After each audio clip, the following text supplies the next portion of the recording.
എല്ലാവർക്കും നമസ്കാരം. ഈ ചിത്രം എറിക് എന്ന് പറയുന്ന ഈ സിനിമ നിർമ്മിച്ചിരിക്കുന്നത് Q cinemas in association with Osho entertainments ആണ്. അത് വിതരണത്തിന് എടുത്തിരിക്കുന്നത് സ്പാരറ്റ് എന്ന് പറയുന്ന ഒരു കമ്പനിയാണ്, തൃശ്ശൂർ ബേസ്ഡ് ആണ്. അപ്പോൾ ഈ ചിത്രം ഇതിൻ്റെ നിർമ്മാതാക്കൾ എന്ന് പറയുമ്പോൾ അതിൻ്റെ ഒരു മെയിൻ ആള് രാംജിയാണ്. രാംജി വൺ ഓഫ് ദ പ്രൊഡ്യൂസറാണ്. നിങ്ങൾക്ക് പലർക്കും ഇപ്പം മനസ്സിലാവില്ല, അദ്ദേഹം സ്ഥാനാർത്ഥി ശ്രീകുട്ടൻ എന്ന് പറയുന്ന സിനിമയിൽ ഹെഡ് മാസ്റ്ററായിട്ട് അഭിനയിച്ചാണ്. ഒരുപാട് സിനിമകളിലൊക്കെ അഭിനയിച്ചിട്ടുണ്ട്. Ramji one of the producers ആണ്. അതുപോലെ തന്നെ ബെന്നി വാഴപ്പള്ളി, മധു മാവേലിക്കര, ശശി നായർ, പിന്നെ ഓഷോ എന്റർടൈൻമെന്റ്സ് എന്ന് പറഞ്ഞാൽ ഞങ്ങളുടെ കംപ്ലീറ്റ് UK കാര്യങ്ങൾ എല്ലാം ചെയ്തിരിക്കുന്നത് റോണി, സുരേഷ് ആൻഡ് ജെയ്സൺ എന്ന് പറയുന്ന 3 പേരാണ്. ഓഷോ എന്റർടൈൻമെന്റ് എഴുത്തോല എന്ന് പറഞ്ഞ സിനിമ അവർ പ്രൊഡ്യൂസ് ചെയ്തിട്ടുണ്ട്. അവരുടെ ഒരു അസോസിയേഷനിലാണ് ഈ സിനിമ ചെയ്തിരിക്കുന്നത്. ഇതിൽ അഭിനയിച്ചിരിക്കുന്നവരാണ് ഈ ഇരിക്കുന്നതൊക്കെ: കവിത, ഗീതിക തിവാരി, ഹേമന്ത് മേനോൻ, പിന്നെ ഞാൻ ശങ്കർ, രാംജി, പിന്നെ ആതിര. ഇവരെല്ലാവരുമാണ് ഈ സിനിമയിൽ. പിന്നെ കുറച്ച് പേരുണ്ട് ഇവിടെ വന്നിട്ടില്ല. പ്രവീൺ ഉണ്ട്, പിന്നെ ഒരു ആഷ് ഉണ്ട്, കിരൺ ഉണ്ട്, മനു കുശിങ്കിലുണ്ട്. അപ്പൊ നമ്മുടെ എത്താൻ സാധിച്ചിട്ടില്ല, അവരൊക്കെ UK അപ്പൊ ഇത് എറിക് എന്ന് പറയുന്ന സിനിമ 6-ാം തീയതി റിലീസ് ആവുന്നു. അതിന്റെ ട്രെയിലറും ഒരു സോങ് ഒക്കെ ഇറങ്ങിയിട്ടുണ്ട്. നിങ്ങളൊക്കെ കണ്ടു കാണും എന്ന് വിശ്വസിക്കുന്നു. ഇനി നിങ്ങൾക്ക് എന്താ വെച്ചാൽ ചോദിക്കാം. ഹേമന്തിനെ ഞാൻ ഈ കഥ പറഞ്ഞ തന്നെ ഹേമന്തിനെ മനസ്സിൽ കണ്ടിരുന്നു. പിന്നെ അതിൽ അമേരിക്കയിൽ പോയി ഫിലിം ഇൻസ്റ്റിറ്റ്യൂട്ടിലൊക്കെ പഠിച്ചിട്ടുള്ള ഒരു കുട്ടിയാണ്. അവിടുത്തെ TV ഷോസും അല്ലേ ഇതിലൊക്കെ അഭിനയിച്ചിട്ടുണ്ട്. കവിത ഗീതിക തിവാരിയുടെ ഹൈറ്റിന് ചേരുന്ന ഒരാൾ വേണമെന്ന് അങ്ങനെയാണ് കവിതയിലേക്ക് എത്തിയത്. പിന്നെ രാംജി ഇതിലൊരു നല്ല വേഷം ചെയ്തിട്ടുണ്ട്. ഇതൊക്കെയാണ് അതിന്റെ കാരണം.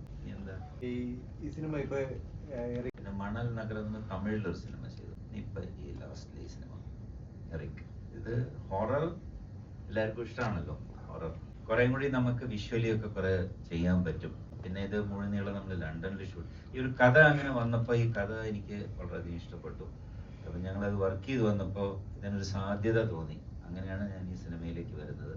പിന്നെ അത് ലണ്ടനിൽ ഷൂട്ട് ചെയ്യാന്ന് പറയുന്നത് അത്ര ഈസി ആയിട്ടുള്ളൊരു കാര്യമല്ല. അപ്പം ഞങ്ങൾ ആകെ കൺഫ്യൂസ്ഡ് ആയിരുന്നു. അത് വേണോ വേണ്ടയോ, ഈ സിനിമ ചെയ്യാൻ പറ്റുമോ, ലണ്ടനിലൊക്കെ പോയിട്ട് ഷൂട്ട് ചെയ്യാൻ അതിൻ്റെ എക്സ്പെൻസും കാര്യങ്ങളും ഒക്കെ നോക്കുമ്പോൾ പിന്നെ ഒരുപാട് വിസ ഫോർമാലിറ്റീസ്. പക്ഷെ ഞങ്ങൾ വർക്കൗട്ട് ചെയ്ത് വന്നപ്പോൾ എല്ലാം സംഭവിച്ചു. അങ്ങനെ മുന്നോട്ട് പോയി. 6-ാം തീയതി റിലീസ് വരേക്ക് എത്തി. ട്രെയിലറൊക്കെ പലരും കണ്ടു കാണും എന്ന് തോന്നുന്നു. പിന്നെ ഒരു സോങ് റിലീസ് ചെയ്തിട്ടുണ്ട്. ആ സോങ്ങില് ഞാൻ ഒരു സോങ്ങില്, അതൊരു ടൈറ്റിൽ സോങ് ആണ്, അതിൽ ഞാൻ അഭിനയിച്ചിട്ടുണ്ട്. അല്ല, ആക്ച്വലി ആ ഒരു ഫിലിമിന്റെ കഥ ഫോറിൻ കൺട്രി, UK ആവണമെന്നില്ല, ഏതെങ്കിലും ഒരു ഫോറിൻ കൺട്രിയിൽ ആ സിനിമ എടുക്കാൻ പറ്റുള്ളൂ. ബിക്കോസ് അതിൽ പല കാര്യങ്ങളും അങ്ങനെയാണ് വരുന്നത്. പിന്നെ ഒരു വിഷ്വൽ ഡിഫറൻസിന് നമ്മളിപ്പോൾ ഇവിടെ എടുക്കുമ്പോൾ നമുക്ക് നമ്മുടേതായിട്ടുള്ള എല്ലാ സിനിമയിലും കാണുന്ന ഒരു വിഷ്വൽ അല്ലേ നമുക്ക് ചെയ്യാൻ പറ്റുള്ളൂ. അപ്പോൾ ആ ഒരു ചേഞ്ചിന് വേണ്ടിയാണ് ചെയ്യുന്നത്. അതും കൂടി ഒരു കാരണമാണ്. ഒരു നടൻ എന്നുള്ള രീതിയിലാണോ, ഒരു സംവിധായകൻ എന്നുള്ള രീതിയിലാണോ ഏറ്റവും കൂടുതൽ ഹാപ്പി ആയിരിക്കുന്നത്? അല്ലോ, ഞാൻ ആസ് എ നടൻ ഹാപ്പി ആയിരുന്നു.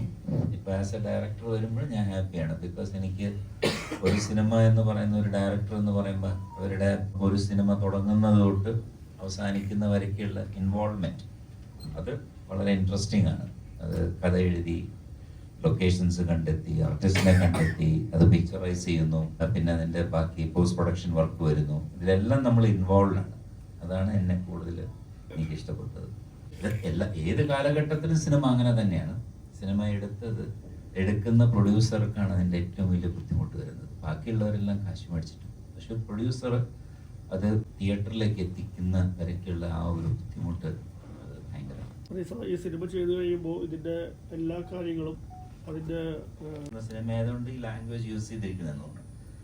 അല്ല, അങ്ങനെയാണെങ്കിൽ അത് അഡൽസിലേക്ക് പോകുന്നു പറഞ്ഞു. ഞാൻ പറഞ്ഞു ശരി, ഓക്കെ, മാറ്റാന്ന് പറഞ്ഞു. അങ്ങനെ അത് മ്യൂട്ട് ചെയ്യാൻ പറഞ്ഞു, അത്രേ ഉള്ളൂ, വേറെ ഒന്നുമില്ല. ഓരോ സെൻസറിങ് നടക്കുമ്പോൾ അവിടെ വന്നിരിക്കുന്നത് ഓരോ ആൾക്കാരാണ്.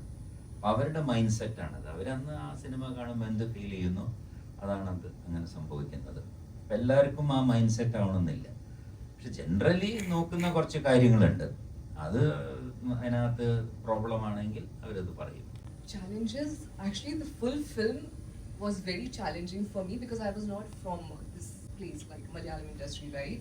So for me, I have to learn the dialogues and I have to go through the Malayalam, like a character and industry and the language and the people, because lots of things were in my head that how we can put it on the theaters and how we can put it on the screens. So yeah, sir was always there next to me. He was preparing me all the time, and the dialogues, the character, the depth of the character, and this character is very strong, very prominent, and she carried throughout the film. And this film is actually unique for me. Geethika ഞാൻ experience ചെയ്തിട്ടില്ല, പക്ഷെ നമ്മൾ പല കഥകളും കേട്ടിട്ടുണ്ട്. നമ്മുടെ കുട്ടിക്കാലം തൊട്ട് നമ്മൾ പ്രേതത്തിനെ കുറിച്ചും യക്ഷിയെ കുറിച്ചും നമ്മൾ കേട്ടു വരുന്നതാണ്. പിന്നെ നമ്മൾ ഇപ്പോ എൻ്റെ വീട്ടിന്റെ അടുത്ത് എൻ്റെ ഞങ്ങളുടെ റിലേഷൻ പറഞ്ഞതാണ്, അവരുടെ വീട്ടിന്റെ അടുത്ത് ഒരു കുട്ടി ഒരു ദിവസം പെട്ടെന്ന് അവളുടെ അച്ഛന്റെ സൗണ്ടിൽ സംസാരിക്കാൻ തുടങ്ങി. അപ്പൊ അവര് പറഞ്ഞതുകൊണ്ട് നമ്മളത് വിശ്വസിക്കുന്നു, ബിക്കോസ് അവരത് കേട്ടു എന്നാ പറയുന്നത്. പിന്നെ അതേപോലെ നമ്മുടെ ഒരുപാട് പ്രഗത്ഭരായിട്ടുള്ള വലിയ ആൾക്കാർ ഇതിനെക്കുറിച്ച് സംസാരിക്കുന്നുണ്ട്. പല പല ഇൻസിഡൻസ് അവർ പറയുന്നുണ്ട്, പല കാര്യങ്ങളും പറയുന്നുണ്ട്. അപ്പോ ഏതുണ്ടോ ഇല്ലയോ എന്ന് നമുക്കറിയില്ല, ഒരു വിശ്വാസമാണ്. എനിക്ക് അത്ര വിശ്വാസമൊന്നുമില്ല, പക്ഷെ എന്നാലും ചിലപ്പോ ചില സംശയങ്ങൾ. ഞാൻ ഈ സിനിമ എടുത്തതിന് ശേഷം എനിക്ക് ഒരുപാട് ഇൻസിഡൻസ് എന്തൊക്കെയോ ഫീൽ ചെയ്യാം. ഇപ്പോ ഒരു ചെറിയ തടസ്സങ്ങൾ എന്ന് പറയും, അങ്ങനെയുള്ള തടസ്സങ്ങൾ ഉണ്ടാവുക. ഇന്നലെ ഗീതിക ട്രാവൽ ചെയ്ത് വരുമ്പോ ഗീതികയുടെ ടിക്കറ്റ് ഞങ്ങൾ ബുക്ക് ചെയ്തു. ഇന്ന് വരെയ്ക്ക് ഇല്ലാത്തൊരു സംഭവം. ഗീതിക അവിടെ ചെല്ലുമ്പോ അവർ പറയുന്നു നിങ്ങളുടെ ടിക്കറ്റ് ഇല്ല, പക്ഷെ ടിക്കറ്റിലെ എല്ലാ ഡീറ്റെയിൽസും നിങ്ങളുടെ ടിക്കറ്റ് ഇന്നേക്കുള്ളതല്ല, ഇത് വേറൊരു ദിവസത്തേക്കുള്ളതാണ്. ഇങ്ങനെയുള്ള ഒരുപാട് തടസ്സങ്ങൾ. ഈ സിനിമ ഇന്ന് ഞാൻ റിലീസ് ചെയ്യാൻ പ്ലാൻ ചെയ്തതല്ല, ഇത് ആക്ച്വലി ഒരു 3 വീക്സ് 4 വീക്സ് മുമ്പ് ചെയ്യാൻ വേണ്ടിയാണ് ഞാൻ പ്ലാൻ ചെയ്തത്. പക്ഷെ ഞാൻ UK ചെന്നിട്ട് എനിക്ക് എന്റെ വിസ മാറ്റാം, ഇത് ഞാൻ UK സിറ്റിസൺ അല്ല, റെസിഡന്റ് ആണ്. യൂഷ്വലി എനിക്ക് 20 ദിവസം കൊണ്ട് കിട്ടുന്ന വിസ 2.5 മാസം പിടിച്ചു. ഒരുപാട് തടസ്സങ്ങളിലൂടെയാണ് നമ്മൾ കടന്നു പോകുന്നത് ഈ സിനിമയിൽ. അപ്പൊ എന്താണെന്ന് അറിയില്ല, അതിങ്ങനെ ഷൂട്ടിംഗ് സമയം തൊട്ടേ നമുക്ക് ഇങ്ങനെ ചെറിയ പ്രശ്നങ്ങളുണ്ട്. അപ്പൊ എനിക്കറിയില്ല ഇങ്ങനത്തെ ഒരു സിനിമ എടുത്തോണ്ടാണ് അങ്ങനെ സംഭവിച്ചിരിക്കുന്നത്. എനിക്ക് മറ്റു സിനിമകളിലൊന്നും സംഭവിച്ചിട്ടില്ല, ഇതിൽ അങ്ങനെയൊക്കെ സംഭവിക്കുന്നുണ്ട്. ഇപ്പൊ തന്നെ ഞങ്ങള് എല്ലാം കൊടുത്തപ്പോ സെൻസർ ചെയ്തതിന്റെ ഒരു കട്ട്സ് ഇവിടെ നമ്മള് ഇവിടുത്തെ മ്യൂട്ടിയുണ്ട്, അത് ഇല്ലാത്ത കൊടുത്തു. ഇപ്പൊ അതിന്റെ പിന്നാലെ ഓടിയിട്ടുണ്ട്. ഇപ്പൊ ഇതെങ്ങനെ സംഭവങ്ങളൊക്കെ സംഭവിക്കുന്നതിന് ഞാൻ അങ്ങനെ ഫീൽ ചെയ്യാറുണ്ട്. ഇതെന്തത് എന്താണ് ഒക്കെ നമുക്ക് തോന്നാറുണ്ട്. സിനിമയില് ഫസ്റ്റ് ഓഫ് ഓൾ എല്ലാവർക്കും നമസ്കാരം. Thanks for showing the support. സിനിമയിൽ വരുന്നത് I think they contacted for casting. അങ്ങനെ ഒരു സുഹേൽ എന്ന് പറഞ്ഞ ഒരു മാനേജർ ത്രൂ വന്ന ഒരു റോളാണ്. ശങ്കർ സാറിന്റെ പടമാന്ന് പറഞ്ഞപ്പോ തന്നെ ഞാൻ പറഞ്ഞു, but the most beautiful part is his trust and confidence in me. അത് എന്നെ ഭയങ്കരമായിട്ട് സപ്പോർട്ട് ചെയ്തു. പിന്നെ ഇത്ര cool and calm director I don't think we have seen in the industry. Sir ഇരിക്കുന്നത് കൊണ്ട് മാത്രമല്ല, I think everybody would agree to the same. ഭയങ്കര സോഫ്റ്റ് സ്പോക്കൺ ആൻഡ് സപ്പോർട്ടീവ് ആയിട്ട്. സോ ഐ ഇൻഫാക്ട് ഗീതികയുടെ അമ്മയായിട്ട് അഭിനയിക്കുന്നുണ്ടെങ്കിലും കോമ്പിനേഷൻ സീൻസ് ആരായിട്ടില്ല. അതെനിക്ക് സങ്കടമുണ്ട്. ലണ്ടനിലും കൊണ്ടുപോയില്ല. It's definitely nice. കാറ് വാങ്ങുമ്പോഴാണ് ഗീതിയുടെ കൂടെ ഈ ഒരു സംഭവം ഫീൽ വരുന്നതും അതിന്റെ ബാക്ക്ഡ്രോപ്പ് കഥ പറഞ്ഞു പോകുന്നു. അപ്പൊ നമ്മളൊക്കെ ഇൻവോൾവ് ആകുന്നു. അതൊക്കെ പറഞ്ഞ ഇൻട്രസ്റ്റിംഗ് സംഭവമാണ്. ഒരുപാട് പെർഫോമൻസ് ഉണ്ട്. ഇപ്പൊ എനിക്കാണെങ്കിലും ആദരിക്കാണെങ്കിൽ ഗീതിക്കാണെങ്കിൽ ഒരുപാട് പെർഫോം ചെയ്യാനുണ്ട്. ഫിസിക്കലിയും ഒക്കെ ഒരുപാട് പെർഫോം ചെയ്യേണ്ടായിരുന്നു. അതൊരു ചാലഞ്ച്, നമുക്ക് എല്ലാവർക്കും ചാലഞ്ചിങ് ആയിരുന്നു.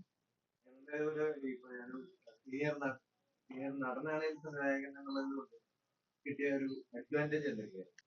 ആള് അഭിനയിക്കുന്നുണ്ട്. ശരിക്കും നമ്മള് ഷാഡോ പ്ലേ ഒക്കെ ലൈവായിട്ടുള്ള ഫ്ലാഷ് ബാക്കും കാര്യങ്ങളും. അത് മണിച്ചിത്രത്താഴാണ്. അതായത് അങ്ങനെ ഉദ്ദേശിച്ചത് വെച്ചിട്ടുണ്ടെങ്കിൽ നമ്മുടെ വീടിന്റെ അടുത്ത കുട്ടി വേറെ ആളെ പോലെ സംസാരിച്ചു എന്നൊക്കെ പറഞ്ഞ അല്ല, അങ്ങനത്തെ ഇൻസിഡന്റ് ഒന്നും ഇതിനകത്ത് ഞാൻ പറയുന്ന പ്രയത്നം നമ്മൾ വിശ്വസിക്കുന്ന കാര്യമാണ്. ഞാൻ കേട്ടിട്ടുള്ള ഒരു കഥയാണ്.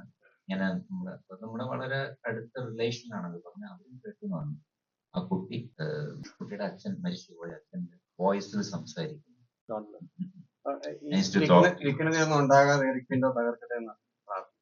എല്ലാവരുടെയും പ്രാർത്ഥനയാണ് ആവശ്യം. പറയുന്ന മാതിരി നമ്മളൊരു സിനിമ ചെയ്തു, നമുക്ക് ഭംഗിയായിട്ട് ചെയ്യാൻ പറ്റുന്ന രീതിയിൽ ചെയ്തു. ബാക്കി നമ്മൾ ദൈവത്തിന്റെ കയ്യിൽ വിടുന്നു, ഓഡിയൻസിന്റെ കയ്യിലേക്ക്. ജസ്റ്റ് ഒരു ക്വസ്റ്റ്യൻ, പണ്ട് നമ്മൾ കണ്ടൊരു സിനിമ ജൂനിയർ മാട്രിക്, അപ്പോ ഇത് അങ്ങനെ തന്നെ റിലേറ്റഡ് ആണോ? ഇല്ല ഇല്ല. ഇതൊരു ഡിഫറെന്റ് സ്റ്റോറിയാണ്. ഇതിപ്പോ പടം നിങ്ങൾ കാണുമ്പോൾ മനസ്സിലാവും. ഇത് ഏതുമായിട്ട് നമുക്ക് റിലേറ്റ് ചെയ്യാൻ പറ്റില്ല. എനിക്ക് തോന്നുന്നില്ല ഇങ്ങനെ ഒരു സ്റ്റോറി ഇവിടെ വന്നിട്ടുണ്ട് എന്നുള്ളത്. എലിമെന്റ്സ് ഒക്കെ ഹൊറർ എന്ന് പറയുമ്പോൾ അതിന്റെ ചെറിയ ചെറിയ എലിമെന്റ്സ് ഒക്കെ ചിലപ്പോൾ കയറി വരും. അതല്ലാതെ വേറൊരു സ്റ്റൈലിൽ പോകുന്ന ഓക്കെ. ആൻഡ് ഇതിന് വേറെ ലാംഗ്വേജസ് വരുന്നുണ്ടോ? കാരണം നിങ്ങൾ ഓൾറെഡി പറഞ്ഞില്ല വേറെ ഫോറിനേഴ്സ് അങ്ങനെ കുറച്ച് ആൾക്കാർ. അല്ല, ഇത് നമുക്ക് ഏത് ഭാഷയിൽ ഡബ് ചെയ്യാൻ പറ്റുന്ന ഒരു സിനിമയാണ്. തമിഴില് ചെയ്യാം, തെലുങ്കില് ചെയ്യാം, കന്നഡത്തിൽ ചെയ്യാം, ഹിന്ദിയിൽ ചെയ്യാം, ഏത് ഭാഷയിലും ചെയ്യാം. ബിക്കോസ് ഇത് ലണ്ടനിലൊക്കെ ആയതുകൊണ്ട് ഇതിന്റെ വിഷ്വൽസ് ഒക്കെ ഇങ്ങനെ ആയതുകൊണ്ട് പിന്നെ ഡയലോഗ്സ് കുറച്ച് കുറവാണ്. നമ്മൾ ഒരുപാട് ഡയലോഗ് ഒന്നും ഈ സിനിമയിൽ പറയുന്നില്ല. ചെറിയ ചെറിയ ഡയലോഗുകൾ, ആവശ്യത്തിനുള്ള ഡയലോഗ്. Thank you. ടെൻഷനിലിരിക്കുന്നു. മൂവി സെറ്റ് ആണല്ലോ, അപ്പൊ അവര് ഇതില് സെറ്റ് ഒക്കെ ഉണ്ടാക്കുമ്പോൾ കറക്റ്റ് മറ്റേ ആ രീതിയിൽ ആ ലുക്കിൽ തന്നെ ആയിരിക്കും. അപ്പൊ ഒന്ന് കേറുമ്പോ ജസ്റ്റ് ഒറ്റയ്ക്കെടുത്ത സിനിമ കാണുന്ന പോലെയല്ലോ, എന്റെ ഉള്ളിലോട്ടല്ലേ നമ്മളെ ചെറിയൊരു ഫീലൊക്കെ. എല്ലാവരെയും സപ്പോർട്ട് ചെയ്യുക. 6-ാം തീയതി ഇറങ്ങി പോയി കാണുക. നിങ്ങളുടെ അഭിപ്രായം പറയുക. Thank you.